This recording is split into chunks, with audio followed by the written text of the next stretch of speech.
The air in Mrs. Gable's class felt like wet cement, and right in the middle of it all was Leo's chair, completely empty. His desk was scrubbed clean. The adults, Mrs. Gable with her shaking hands, kept pushing a simple, quiet story. They insisted Leo was just out sick. His friends knew the timeline didn't add up.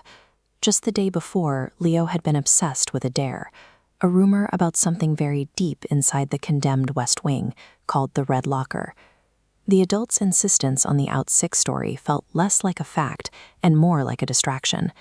There was a specific silence in that classroom they were desperate to contain.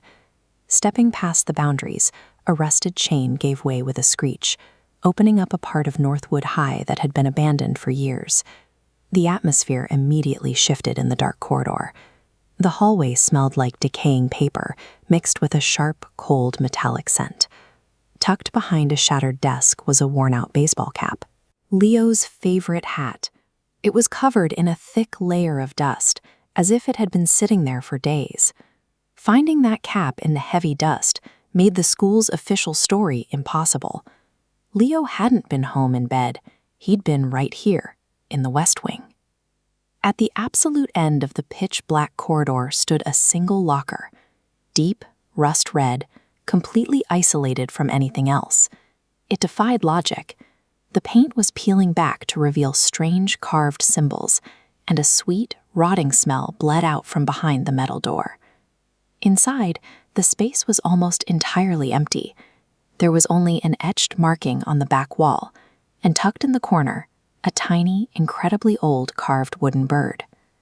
Running that specific marking through local historical archives revealed an ancient term. The symbol translated to bound passage, or crossing over. Matching that phrase to newspaper clippings of students who abruptly vanished without a trace in the 1960s and 80s revealed the truth. The locker functioned as an active, hungry gateway. Pushing for answers led straight to the school's oldest employee. When confronted with the discovery, Mr. Henderson, the janitor, just offered a tired, heavy sigh. He explained the absolute rule governing the doorway: the trade. The gateway operates on a rigid, supernatural system of debt and repayment. If a student removes a physical artifact from inside, the magical doorway demands immediate balance. It automatically takes the thief as permanent payment. And just weeks before he vanished, Leo had been showing off his newest prize, an old brass compass covered in bizarre symbols. The moment Leo took that brass compass, he entered into an unbreakable contract of equivalent exchange.